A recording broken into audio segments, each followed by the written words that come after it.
1999年，杭州的一所民宅里，一个高考考了3次，高考数学曾经只拿过1分的英语老师，与另外17个人在这里开了1下午的会。最后，这个英语老师说，我们要做一家活102年的公司。那天，阿里巴巴成立了。25年后，这家公司一度站上9000亿美元的市值巅峰，而当初的这位英语老师也一度成为了中国首富。世界商业的聚光灯聚集在他的身前。同样是在这25年里，他的股价从最高的311美元暴跌到不足60美元，跌幅超过80%。他的电商市场份额从55%被蚕食到31%。他的创始人从神坛跌落，从此长达数年间消失在公众视野。这是一家公司的故事，也是一个时代的缩影。他用20年证明了中国人可以做出一家世界级的商业帝国，又用5年证明了再庞大的商业帝国也可能在一夜之间被改写规则。今天我们一起聊聊阿里巴巴的成与败。阿里巴巴是一家个性鲜明的公司，它既充满魅力，又经常惹出非议，而这一切的个性均源自它的创始人马云。1964年，马云出生在杭州一个普通家庭，他的前半生几乎可以说是失败的。马云高考考了3次，第1次数学1分，第2次数学19分，第3次才勉强考上杭州师范学院英语系。据说当年肯德基招聘23人，去了24个人，唯一一个被淘汰的就是马云。还有一次，马云高考落榜后，同表弟一同前往杭州望湖宾馆应聘保安，结果表弟被录取，马云被淘汰，找工作吃力，于是干脆自己创业。1992年，马云借了3000元钱创办海博翻译社，公司第1个月营收仅为700元，而仅房租支出就要2400元。为了活下去，马云自己背着麻袋去义乌批发鲜花、礼品、手电筒，在翻译社门口摆起了地摊。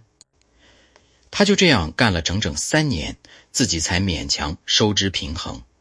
没有一个人会永远失败。1995年，马云迎来了他命运中的一个转折。那年，云31岁，他受委托去美国西雅图追讨一笔债务，债务没讨到，但他第一次接触到了互联网。So I typed the first word called beer. At that time, very slow. Come out the American beer, Japan beer, and the German beer, but no China beer. So I was curious and I typed China. No China, no data. 他后来回忆说，我甚至不知道该怎么用键盘。但那一刻我意识到，中国必须有自己的互联网。回国后，他创办了中国黄页，这是中国最早的互联网商业公司之一。他坚定地认为，中国的互联网商业化之路充满了希望，但是当时没人相信他，很多人当面就叫他骗子。他挨家挨户去推销，被保安赶出来是常事。1997年，中国黄页与杭州电信合资，马云团队占30%股份，杭州电信占70%。随后马云失去了公司控制权，被迫离开。马云的第2次创业以失败告终。然而马云并没有向命运屈服。1999年2月，马云把17个朋友和学生叫到了自己的家里，那是一套4室1厅的民宅，没有香槟，没有剪彩，只有一台拨号上网的戴尔电脑，一部诺基亚6110手机和一张写着阿里巴巴.com 的域名注册回执。随后马云在飞板上写下4个大字阿里巴巴。他后来解释过这个名字的由来，1001夜里，阿里巴巴喊了一声芝麻开门，宝藏就出现了。他希望自己的平台也能帮中小企业打开财富之门。当时的阿里巴巴专注跨境批发贸易，只有 B2B 一项业务，这项业务处于孵化期，阿里巴巴几乎没有任何收入。团队日夜挤在那间民宅里，工资低到很多人靠泡面度日。2000年1月，直到一个人的出现改变了这一切，这也是阿里巴巴的第一个生死拐点，这个人就是孙正义。那年，软银向阿里巴巴投资2000万美元，加上此前高盛的500万美元投资，阿里巴巴终于有了活下去的资本。但命运马上给了他第一道考验。2000年下半年，全球互联网泡沫破裂，纳斯达克指数从5000多点暴跌到1100点，无数互联网公司倒闭，阿里巴巴资金流量即将枯竭。马云后来把那段时期称为遵义会议，公司紧急裁员，关闭海外办事处，砍掉所有不赚钱的业务。他给团队定了一个铁律：回到中国，回到沿海，回到中心。正是这次断臂求生，让阿里巴巴活了下来。而很多同时期的互联网公司再也没有等到下一个春天。但是接下来的一个决策是决定阿里巴巴成败的最重要的一个决策，也是阿里巴巴打响的第一场大型商业战役。2003年，全球电商巨头eBay通过收购易趣网进入中国，市场份额一度接近 90%。 eBay 的 CEO 梅格·惠特曼公开说，中国市场我们志在必得。同年5月份，项目代号轩辕的淘宝网正式成立，淘宝与eBay之战正式打响。当时的阿里巴巴无论从资金、体量、影响力还是市场份额，完全不是eBay的对手。假如你是马云，你会怎么做呢？马云当时将低价策略用到了极致，那就是免费。这也是阿里成功的一个关键。eBay 向卖家收取交易佣金和上架费，淘宝则完全免费。eBay 把服务器放在美国，淘宝把服务器放在中国，页面加载速度比其快了3倍。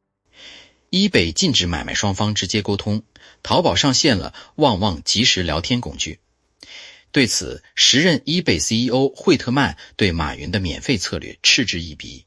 他公开回应，免费不是商业模式，淘宝无法对其产品收费，这恰恰说明eBay在中国的业务有多强大。其实他说的不无道理，在当时没有任何一家企业能够容忍长期的亏损，而马云这么做了。当时的淘宝净亏损运营了3年，累计亏损了10几亿的资金。直到2007年后，淘宝推出的广告盈利模式之后，公司才步入盈利轨道。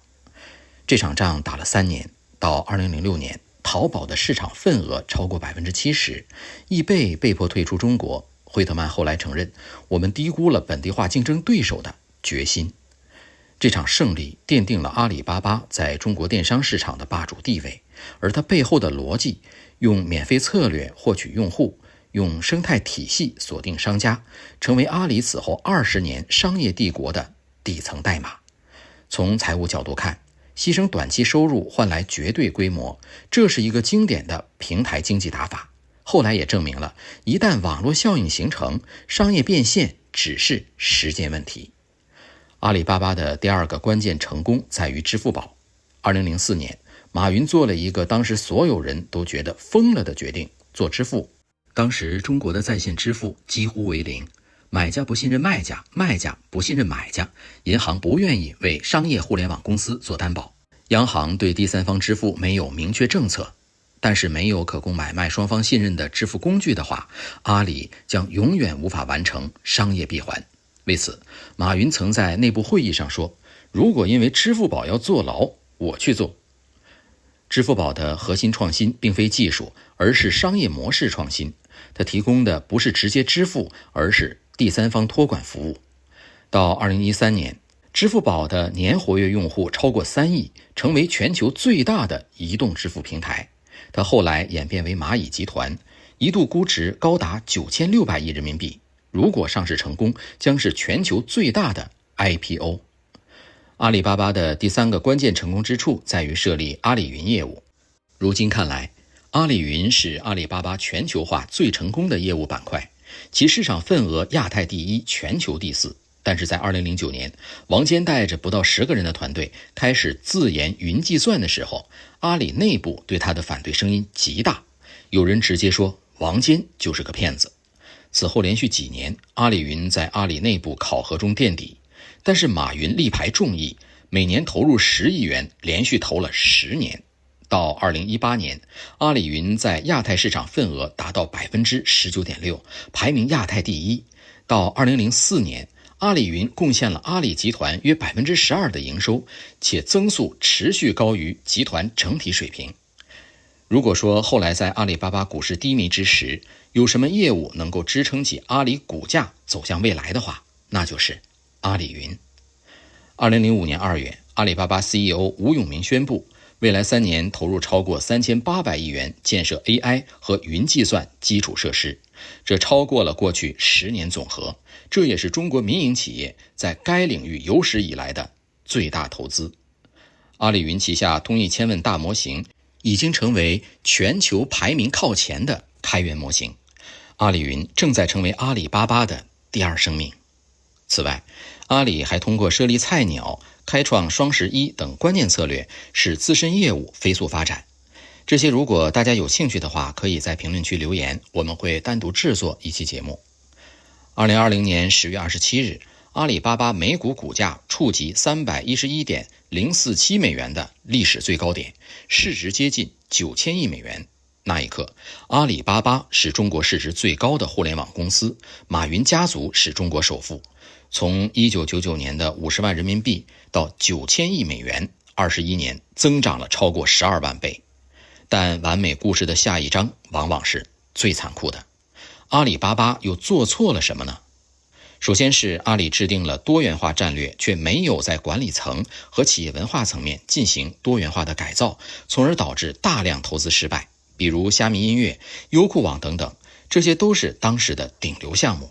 但是阿里收购之后没有多久，虾米音乐直接停止运营，优酷网也沦为了末流。究其原因，无非是管理层根本没有用懂内容、懂产品的人，管理方式也停留在老阿里的管理模式上，没有根据不同行业的特点进行调整。资本终究为他的傲慢付出了代价。本地生活战役的失败是导致阿里股价走低的一场失败的战役。阿里习惯于用资本解决战略焦虑，但多次大手笔收购最后都成了利润黑洞。2018年4月，阿里以95亿美元全资收购了饿了么，当时市场认为此举将重创美团。然而此后几年，美团在外卖市场份额一直稳定在 70% 上下，饿了么不足 30%， 且长期无法盈利。2025年财年的数据显示，本地生活板块依然在亏损中挣扎。更沉重的是线下零售布局。2017年，阿里斥资224亿港元收购高新零售 36.16% 股份，随后又增持至控股。当时阿里想打通线上线下，改造大润发等传统卖场，实现新零售。然而正是因为没有用懂行的人，也没有对管理模式进行改造，从而在根本上让阿里所收购的资产成了里外两层皮。2025年，阿里最终出售高新零售，预估亏损超过130亿人民币。同样，优酷土豆的收购也成了流血投资，大文娱板块多年亏损，优酷月活被 B 站反超，调出视频行业第一梯队。复盘这些失误，阿里的并购策略有一个通病，以财务规模换取市场，但无法完成能力嫁接。饿了么没有融入阿里的数据体系和管理文化，反而陷入旷日持久的内部磨合。线下零售的数字化改造远比想象中艰难，传统商超的组织惯性与阿里的互联网逻辑形成巨大冲突，最终彼此消磨。在2018到2020年收购密集期，阿里股价虽然高企，但资产负债率从 36% 左右上升到超过 40%， 商誉大幅膨胀。到2021年后，这些隐形负担随着业绩疲软一并爆发，市场开始用脚投票。然而阿里并没有从中反思自己的傲慢，而接下来的做法终究是阿里尝到了苦果。但是中国的问题，我认为正好相反，中国不是金融系统性风险，因为中国金融基本上没有系统。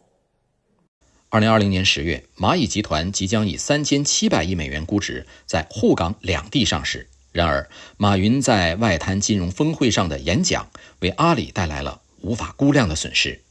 马云演讲后不到48小时，四大监管部门联合约谈马云和蚂蚁集团核心团队。之后，原定于11月5日的蚂蚁 IPO 被紧急叫停，3700亿估值瞬间成为泡影。阿里巴巴股价应声下跌，市值一夜之间蒸发近1000亿美元，杭州出现大规模的退房潮。2021年4月10日，中国国家市场监督管理总局认定阿里巴巴实施2选1垄断行为，处以阿里集团182.28亿元的罚款，这是中国反垄断执法史上最大的罚单。消息公布当天，阿里巴巴港股暴跌，从2020年10月的311美元高点算起，股价已经跌去了超过 40%。2020年，阿里巴巴在中国电商市场的份额约为 55%， 到2024年，这个数字降到了 31% 左右。客观地说，马云当初的演讲只不过是个导火索而已，真正让阿里受挫的是傲慢。阿里并没有处理好同政府的公共关系，也没有充分尊重不同行业的行业特点，从而导致了雪崩似的败退。让我们回顾下这段时期里阿里的股票走势。2020年10月311美元，市值约9000亿美元。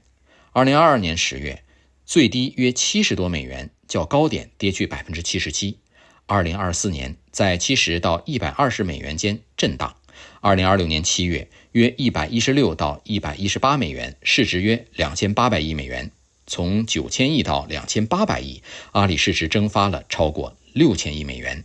与之相对的是，2014年阿里上市时营收525亿美元，股价92美元。2023年营收超过8600亿元，增长了16倍，股价却只有78美元。总结一下阿里的成败，其成功核心呢，在于以平台战略加生态协同加本体化运营，构建国内垄断性优势。失败根源则集中在文化整合失败、监管风险误判与海外模式水土不服3方面。阿里成在坚韧，败于傲慢。不知道观看节目的你是否同意这个观点吗？